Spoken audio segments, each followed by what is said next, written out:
एक और केस जिसमें नैब ने शिकायत की तस्दीक के मरहले में 34 साल पुराने प्रॉपर्टी केस में जंग और जियो के editor in chief Mir Shakeel उर रहमान को गिरफ्तार कर लिया।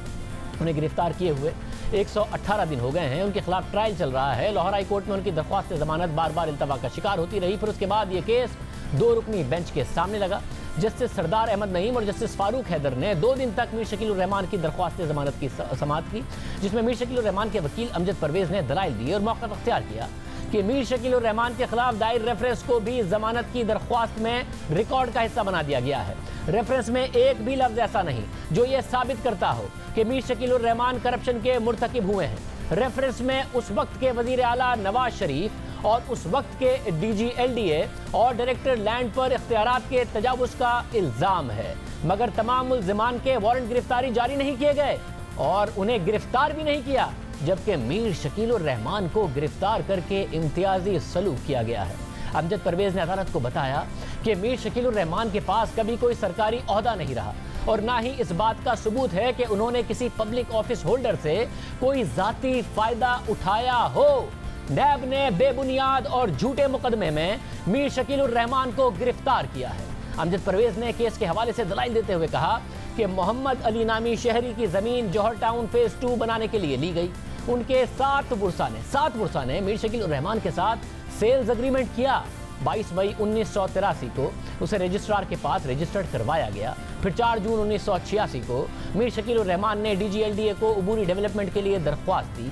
मीर शकील उर रहमान का जुर्म यह है कि इस दरख्वास्त पर उनके दस्तखत हैं। हालांकि इस दरख्वास्त में यह कहा गया था कि अबूरी डेवलपमेंट की इजाज़त दी जाए, मगर यह दरख्वास्त मुस्तरद कर दी गई। उसके बाद 22 जुलाई 1986 को डायरेक्टर लैंड की तरफ से एक लेटर जारी हुआ जिसमें कहा गया कि 50,000 रुपए फी किनाल के हिसाब से चार्जेस और इजाफी इराजी के पॉलिसी के मुताबिक वाजिबात अदा किए जाएं। अमजद परवेज ने अदालत को बताया कि मीर शकील उर रहमान ने इस लेटर की तमाम शराइत पूरी की और 1-1 रुपया जमा कराया। तमाम वाजिबात अदा होने के बाद कानून के मुताबिक ये जमीन ओरिजिनल मालिकान को मुंतकिल हुई। ये LDA और जमीन के मालिकान के दरमियान सिविल मुआहिदा था जिसमें मेरे मौक्किल के पास जमीन के मालिकान का मुख्तार नामा था। मीर शकील उर रहमान के वकील ने दलाइल दिए कि गुज़िश्ता 34 बरस के दौरान मेरे मौक्किल यानी मीर शकील उर रहमान जमीन के मालिकान या LDA के दरमियान कभी कोई तनाज़ा ही पैदा नहीं हुआ। 1986 से लेकर 2020 तक मुकम्मल खामोशी रही। जमीन के ओरिजिनल मालिकान या LDA ने भी इस सिविल ट्रांजैक्शन के खिलाफ कोई शिकायत नहीं की और ना ही उन्होंने कोई एतराज उठाया। रिकॉर्ड पर इस बारे में ना तो कोई शिकायत है, ना कोई एतराज है और ना ही इसके खिलाफ आज तक किसी फोरम पर कोई कार्रवाई हुई है। मगर अचानक एक गैर मुतल्लिका शख्स की शिकायत पर नैब ने कार्रवाई शुरू कर दी। 34 साल बाद दरख्वास्त गुजार को एक नोटिस मिला कि नैब में रिकॉर्ड समेत पेश हो। ये बात नोट करने वाली है कि मीर शकील उर रहमान के खिलाफ नैब में LDA भी मुद्दई नहीं है। अमजद परवेज ने कहा कि मीर शकील उर रहमान कानून की पाबंदी करने वाले शहरी हैं। वो आइन और कानून का एहतराम करते हैं। उन्होंने सारा रिकॉर्ड उठाया और नैब के दफ्तर चले गए और नैब की टीम को तमाम हकाइक से आगाह कर दिया। उनके तमाम सवालों के जवाबात दे दिए। उसके बाद 5 मार्च को फिर नोटिस आता है कि 12 मार्च को नैब में पेश हो। इस नोटिस में लिखा है कि केस वेरिफिकेशन स्टेज पर है। इस नोटिस के बाद मीर शकील उर रहमान फिर नैब के सामने पेश होते हैं। इस मौके पर बेंच के सरबराह जस्टिस सरदार अहमद नईम ने सवाल किया कि मीर शकील उर रहमान को गिरफ्तार कब किया गया। उस पर अमजद परवेज ने कहा कि दरख्वास्त गुजार शिकायत की वेरिफिकेशन के मरहले पर 12 मार्च को पेश हुए तो उन्हें गिरफ्तार कर लिया गया। ये बात अहम है। ये मामला लाहौर में चल रहा है। मीर शकील उर रहमान वहां पेश हुए, मगर नैब इस्लामाबाद से दरख्वास्त गुजार के वारंट गिरफ्तारी जारी कर दिए गए और पेशी के बाद उन्हें गिरफ्तार कर लिया गया, जो सरासर गैर कानूनी और आला अदलिया के फैसलों के खिलाफ है। सुप्रीम कोर्ट समेत मुल्क भर की आला अदलिया के कई फैसले मौजूद हैं जिनमें करार दिया गया है कि इंक्वायरी के दौरान जल्दबाजी में नोटिस देना भी कानून के खिलाफ है, मगर इस केस में वारंट गिरफ्तारी जारी करते हुए माइंड अप्लाई ही नहीं किया गया।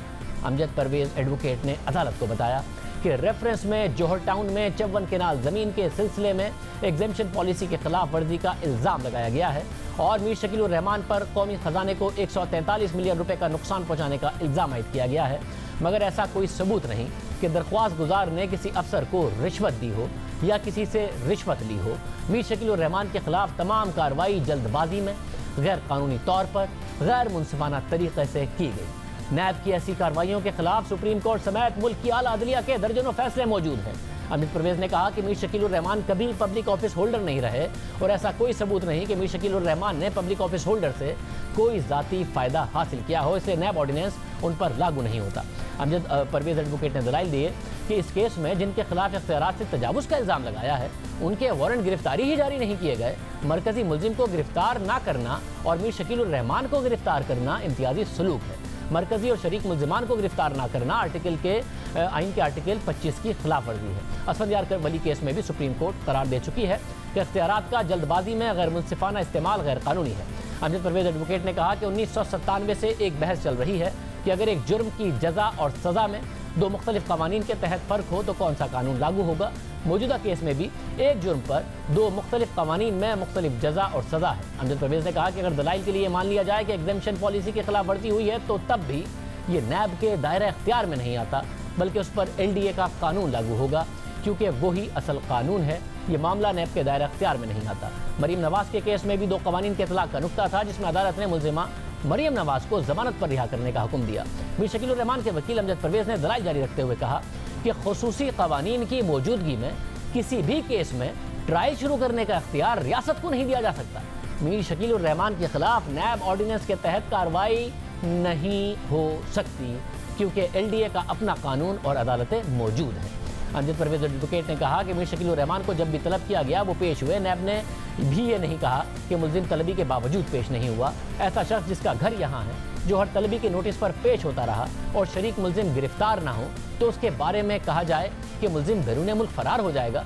अमजद परवेज एडवोकेट ने दलाइल जारी रखते हुए कहा कि इस केस में 14 करोड़ 34 लाख का नुकसान होने का सिर्फ एक इल्ज़ाम लगाया गया है। इस पर जस्टिस सरदार अहमद नईम ने रिमार्क दिए कि अभी आपने कहा कि कौमी खजाने को नुकसान नहीं हुआ, अब आप नुकसान को तस्लीम कर रहे हैं। इस पर अमजद परवेज ने कहा कि 58 केनाल 5 मरले की ज़मीन की हद तक कोई नुकसान नहीं, इजाफी गलियां शामिल करने का इल्ज़ाम लगाकर नुकसान का जिक्र कर दिया गया है। अमजद परवेज एडवोकेट ने अदालत को बताया कि 1992 में नवाज शरीफ की हुकूमत नहीं थी। 1992 में वाजिबात की अदायगी के नोटिस के जवाब के बाद LDA की तरफ से खामोशी रही। 1998 में घर मुकम्मल हुआ और LDA ने सर्टिफिकेट जारी किया। 1990 में LDA की पॉलिसी में तब्दीली आई और प्राइस असेसमेंट कमेटी ने दोबारा रकम मांगी। LDA की इस पॉलिसी का माजी पर इतलाक करके मीर शकील उर रहमान का नुकसान किया गया। मीर शकील उर रहमान की ज़मीन 2088 रुपये फ़ी केनाल लेकर 60,000 रुपये फ़ी केनाल में उन्हें ज़मीन दी गई। मीर शकील को इकट्ठा ब्लॉक अलॉट करने में कोई लाकानूनियत नहीं है। अमजद परवेज एडवोकेट ने कहा कि मीर शकील उर रहमान के केस में जैसे जल्दबाजी में गिरफ्तारी की गई, मेरे 20 साल के तजर्बे में उसकी मिसाल नहीं मिलती। ये बड़े अहम रिमार्क्स थे जो उनकी तरफ से दिए गए। सबके बाद अदालत ने 10 मिनट का वक्फा लिया, फिर 10 मिनट के बाद दोबारा समाअत हुई तो नैब के वकील ने दलाइल दिए और दरख्वास्त ज़मानत की मुखालफत की और मौक़िफ़ अख्तियार किया कि 12 मार्च को इंक्वायरी की मंजूरी हुई। मुलजिम की तरफ से सिर्फ अबूरी तामीर की दरख्वास्त देने की दलील बेबुनियाद है। मीर शकील 54 केनाल ज़मीन के हकदार थे मगर उन्हें 56 केनाल ज़मीन अलॉट की गई। मीर शकील उर रहमान का तमाम रकम अदा करने का दावा भी बेबुनियाद है। 29 अक्टूबर 1992 में 64 लाख रुपए की रकम अदा करने का नोटिस LDA ने भिजवाया मगर ये रकम LDA को अदा नहीं की गई। मुलजिम ने ज़्यादा ज़मीन हासिल करने के बाद रकम जमा नहीं करवाई और उसी बुनियाद पर 14 करोड़ 34 लाख रुपए का नुकसान पहुँचाने का इल्ज़ाम है। नैब के वकील ने दलाइल देते हुए कहा कि हुमायूं फैज़ रसूल 83 बरस का है और दूसरा मुलजिम मियाँ बशीर 73 साल का उम्र रसीदा शख्स है। हुमायूं फैज़ रसूल चल नहीं सकता मगर हमने उसे मुलजिम बनाया है कि इसके मुलजिम नवाज शरीफ बैरून मुल्क है। नैब के वकील के दलाइल मुकम्मल होने के बाद जस्टिस सरदार अहमद नईम और जस्टिस फारूक हैदर ने मुख्तसर फैसला सुनाते हुए मीर शकील उर रहमान की दरख्वास्त ज़मानत मुस्तरद कर दी। मीर शकील उर रहमान के वकील ने अदालत को बताया कि नैब का केस नहीं है। यही बात मारूफ कानूनदार एतजाज़ अहसन ने भी आज कही। जो न्यूज़ से बात करते हुए एतजाज़ अहसन ने कहा कि 34 साल पुराना केस है, अगर FIR के इंदराज में 10 घंटे की ताख़ीर हो जाती है तो बरियत हो जाती है या ये तो नैब का केस ही नहीं है। अगर कोई केस बनता है तो LDA एक्ट के तहत बनता है, वो भी 34 साल बाद नहीं हो सकता।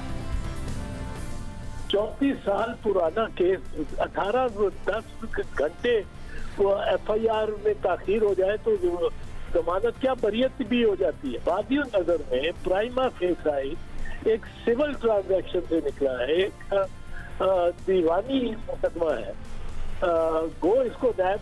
इसको नैब ऑर्डिनेंस के तहत ले गए हैं लेकिन ये नैब ऑर्डिनेंस के तहत केस बनता नहीं है। अगर कोई ऑफेंस बनता है तो LDA एक्ट के तहत बनता है और उसकी दफा 34 के तहत इसकी जो भी पेनल्टी है वो अगर हो सकती है तो हो सकती है, पर वो भी 34 साल बाद नहीं हो सकती। नैब की भी कोई नीयत दुरुस्त नहीं लगती, कोलैटरल पर्पस कोई लगता है। एक और बहुत अहम बात है जिसको अदालत नोटिस में यकीनन लेगी, मेरा ख्याल है कि जो वारंट है अरेस्ट का वो एडमिटेड चीज है। इस्लामाबाद में जारी हुआ, किस वक्त जारी हुआ? जिस वक्त मीर शकील बैठे हुए थे और खुद जाके अपने रज़ाकाराना तौर पर पेश हुए।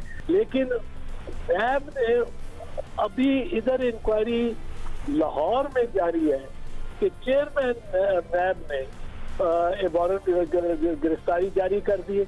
उन्होंने किस बुनियाद पे किए, कौन सी दस्तावेजात पे किए, कौन सी रिपोर्ट पे किए? ये वाज़े और तस्लीम शुदा बात है कि उस वक्त अभी इंक्वायरी कंप्लीट ही नहीं हुई, रिपोर्ट तो कभी देनी थी तो देनी थी। एहसान साहब की राय आपने सुनी।